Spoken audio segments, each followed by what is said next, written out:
Sandwiches as you think you're going to eat 3 sandwiches, 4 sandwiches, maybe 3 or 4 sandwiches.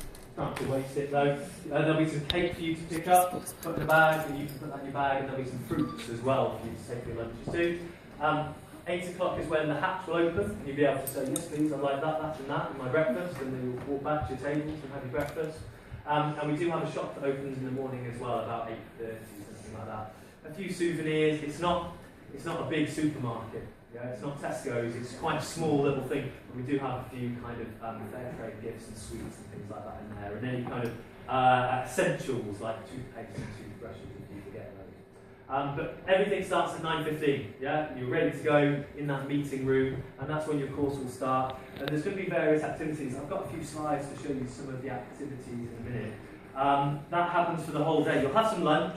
Yeah, it might not always be the same time. It's usually going to be about 12 till 12:30. You'll have a break then. It'll be about an hour's lunch break in the middle of the day, and then you'll do some more activities. You'll go out and do extra stuff, and then by 5:30 we'll give you half an hour's free time at least before your dinner time. It's usually about 6 o'clock.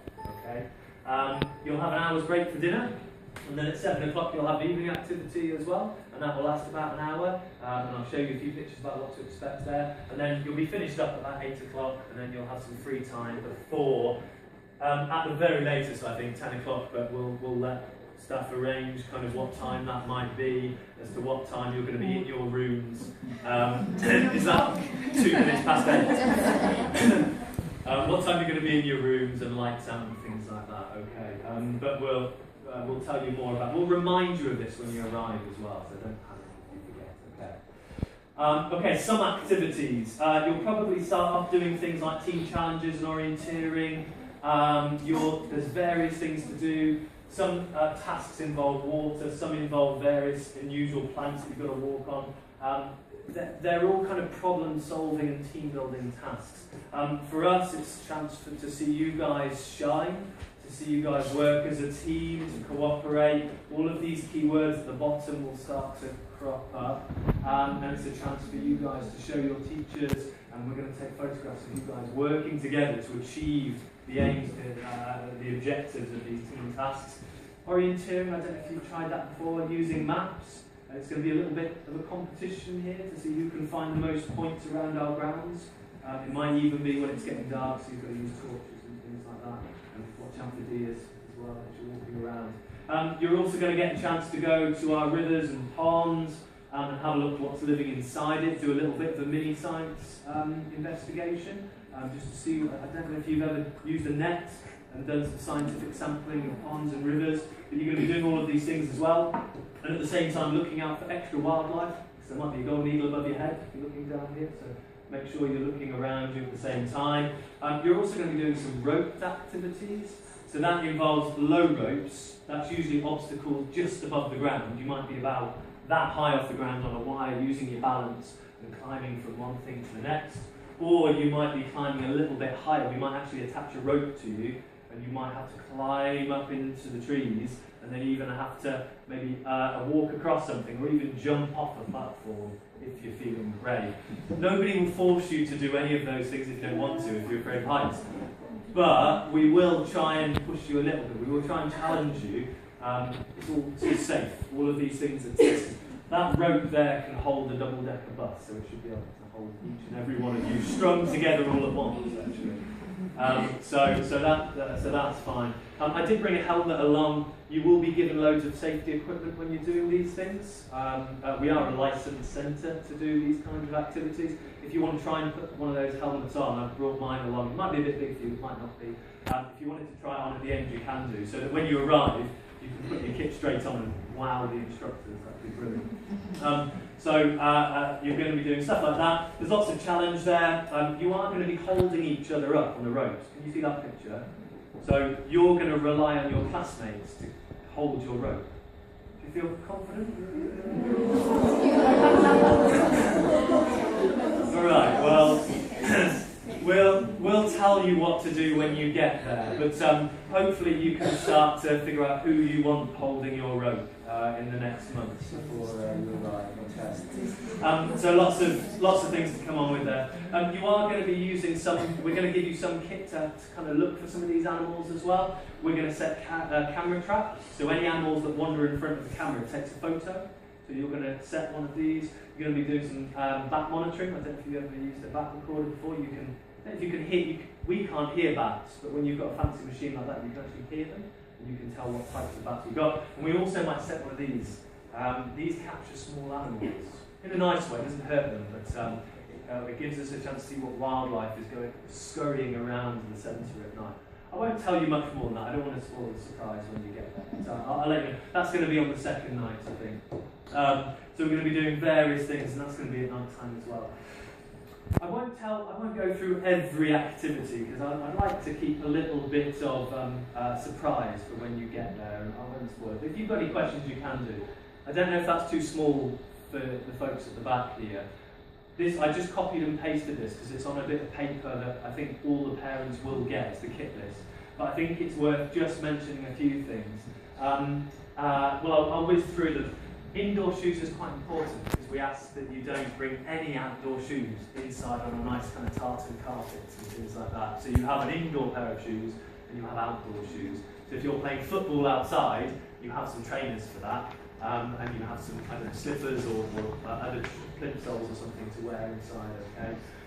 Towels and wash kits, yeah, don't forget your toothbrush or any medication tablets or inhalers or anything like that that you might need. The ones with stars here are stuff that we can give you. So if you don't have a proper waterproof jacket with all of the lined seams inside, you don't need to go out and spend loads of money because it's really easy to spend hundreds of pounds on kit if you're not careful. We can kind of provide some good quality waterproofs for the kids. So waterproof clothing, Wellingtons, if you don't have those, we've got hundreds of pairs of Wellingtons that you could... Are we okay to just go back one slide? Sorry, I tapped it by mistake. I don't know how to... Thank you, cheers. That's on the Wellingtons. We've got some walking boots that we can hire out, but if you've got boots, it's quite handy if we might do a little hike just up to the local viewpoint, see around the mountains around you.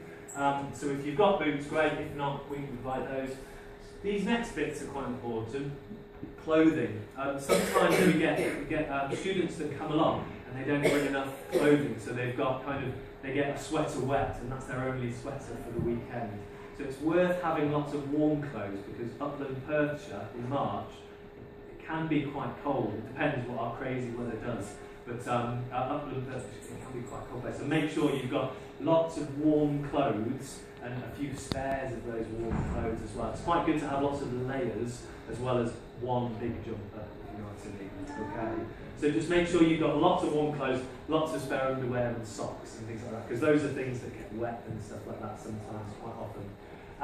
Gloves, hats and scarves. We've got a few pairs as well if you don't have any of those things, but that's useful. Fit socks for boots. Yeah, so if you're going to be walking along rivers and up mountains, then that's going to be useful. Sun hat. Yeah, possibly. You never know, do you, in Scotland in March, what the weather's going to do. So I would say it's useful to have a hat. A sun hat, okay, maybe. If the worst comes to the worst, we've got spare stuff at centre, things like sun cream and things like that. So don't panic. I can't imagine it's going to be a heat wave in March, but you never know. If you're quite sensitive to the sun, then you might want to bring something, okay?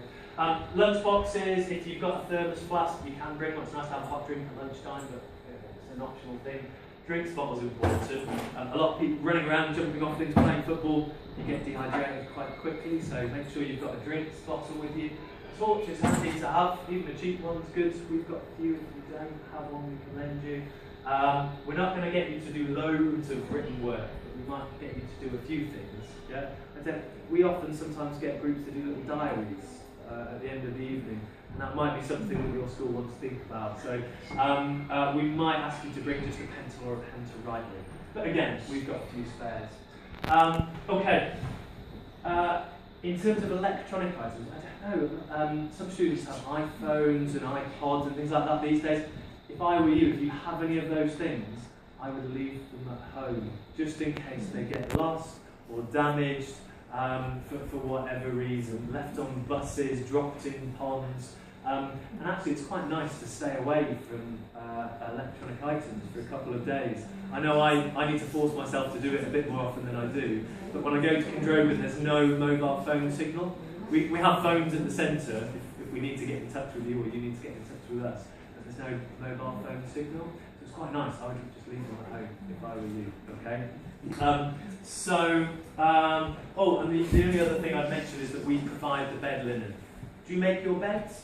Yes. Good, aren't they? All right. Well, if you do make your beds, when you arrive at centre, your bed might not be made, but the sheets will be there. And probably one of your first tasks, problem-solving tasks, will be to make your bed to sleep in for the evening. Okay? But we will provide those things. You don't need to pack stuff like that. We've even got spare blankets and stuff, but the centre's really warm, so you should be fine. Okay. Well, there might be snow there when you arrive, but there might not be. We'll see when you arrive.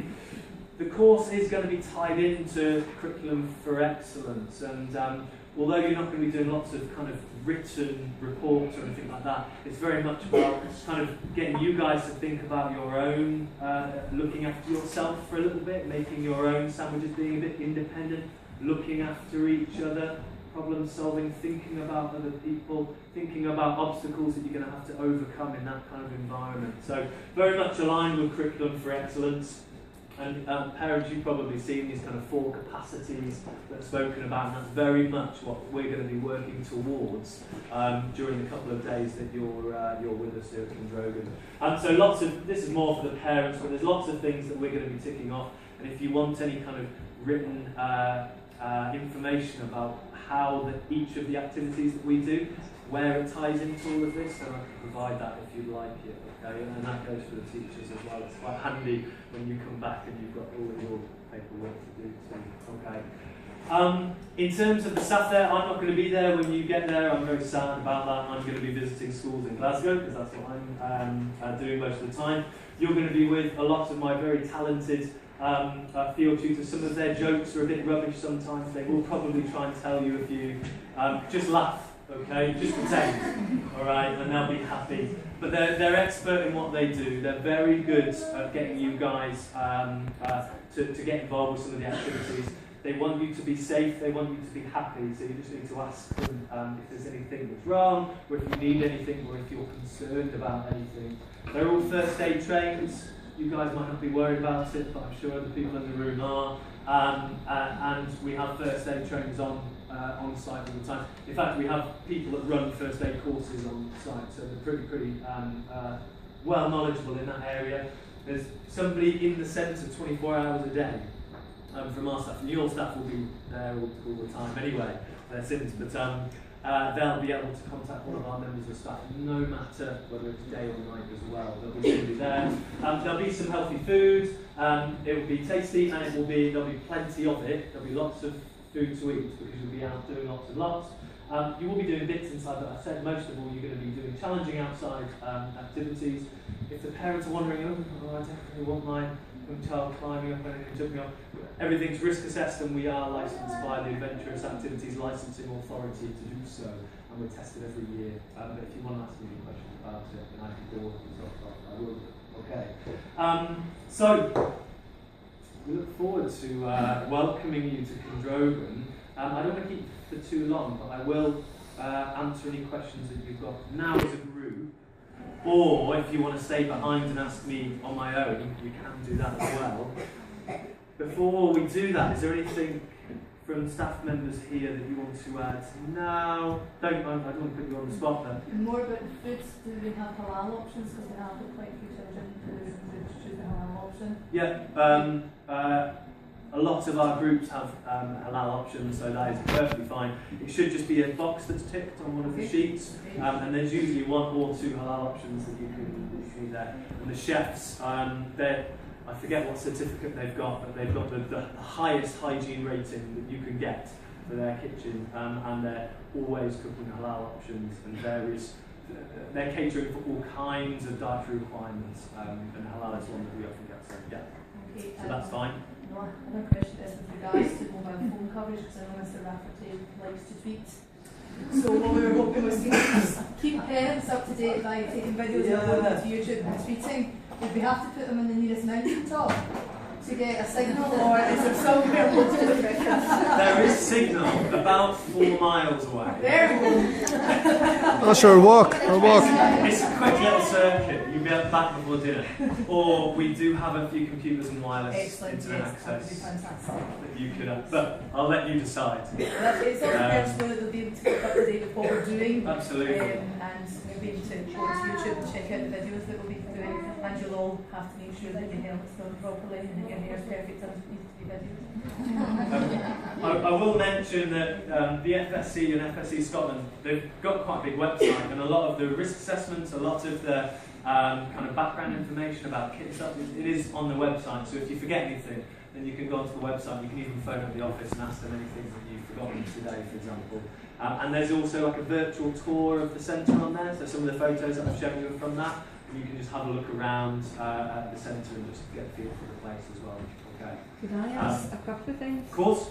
Wet, muddy, dirty clothing, does that get washed on the site, or do they have to have a good bin bag or something to take that home? Yeah, we do have washing facilities, but usually for a 2-day stay, it's usually the case of just having enough spares and taking the So money it's stuff complicated home. with a big bin bag to Yeah, load up? yeah, a few bin bags would be dirty stuff. useful. We do have a wet and a drying room, so it's a kind of really hot room that you can put any wet or muddy stuff in to dry off. So you shouldn't return with bags full of wet stuff, but you might need to do a wash load or two when they get back.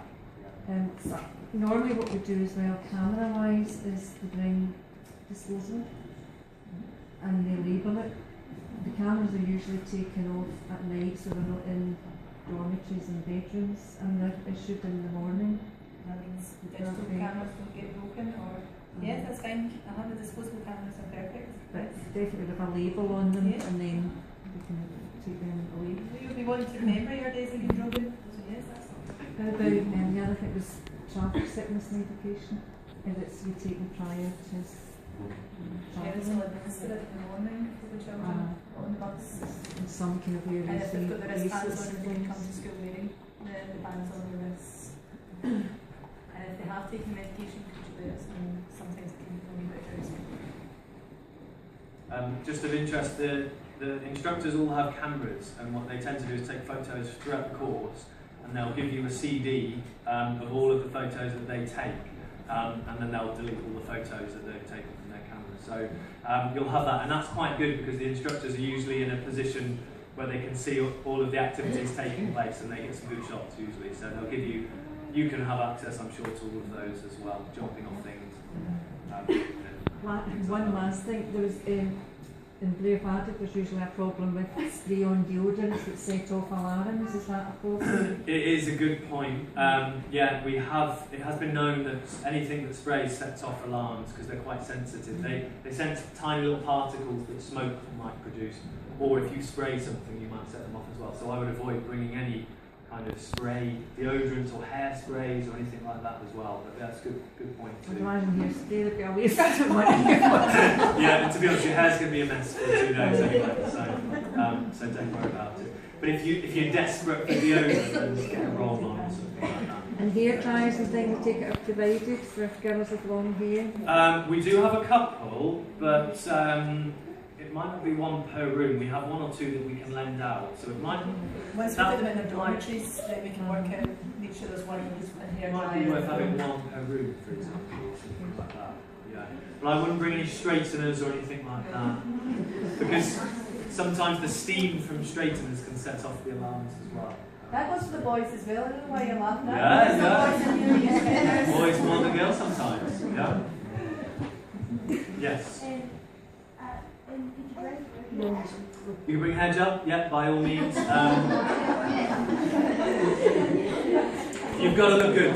You have got to look good. Although the helmets do have a habit of kind of messing around when you do sometimes. But you get used to it. It's a good question.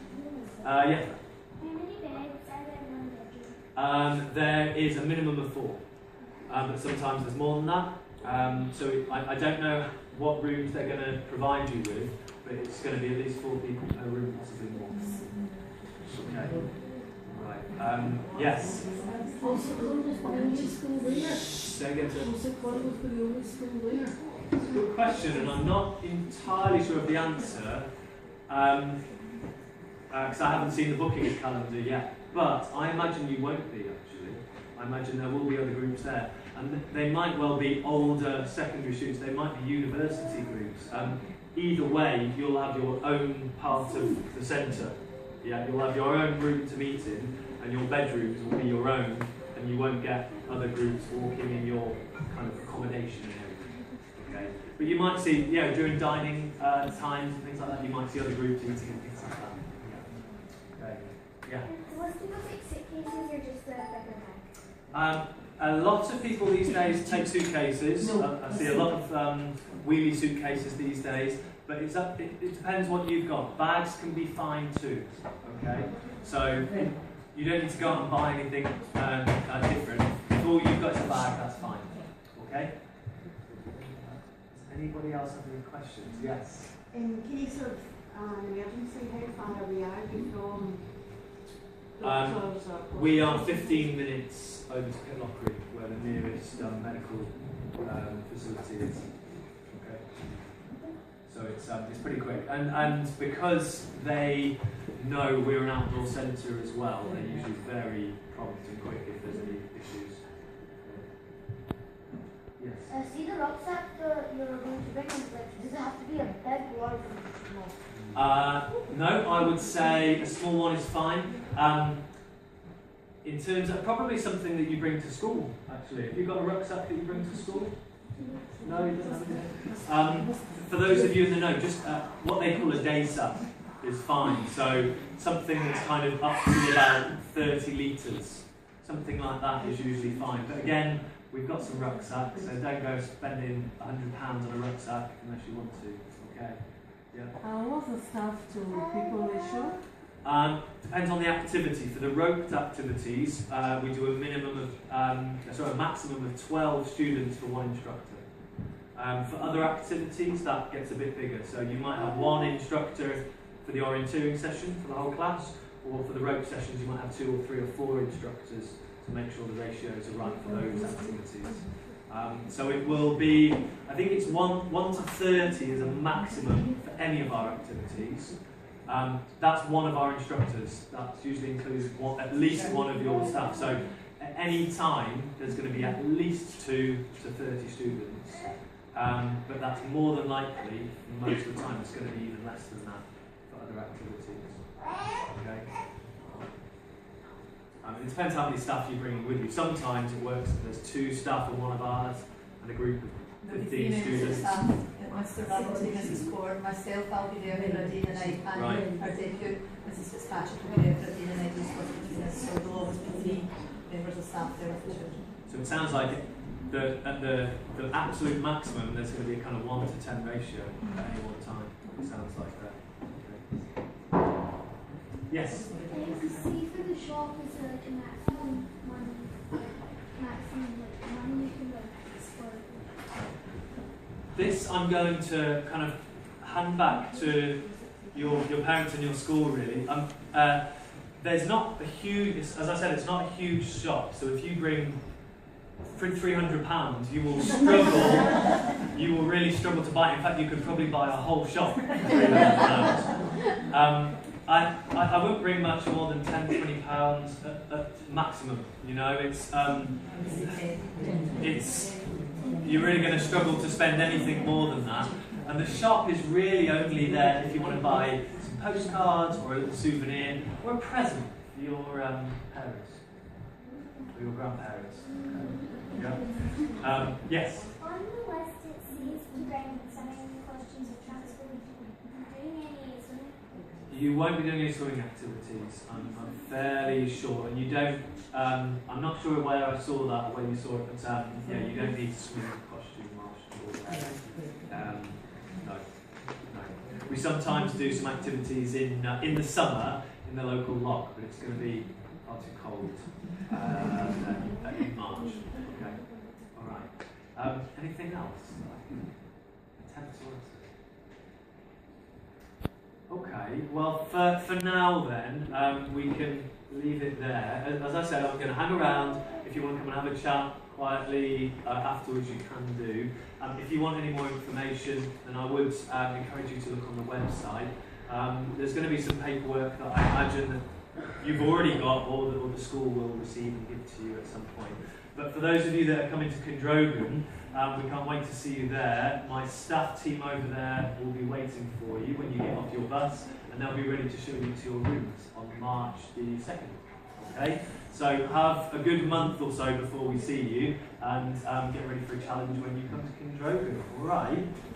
So thank you very much for spending the time and for having me here to chat. Thank Great. you. Thank you.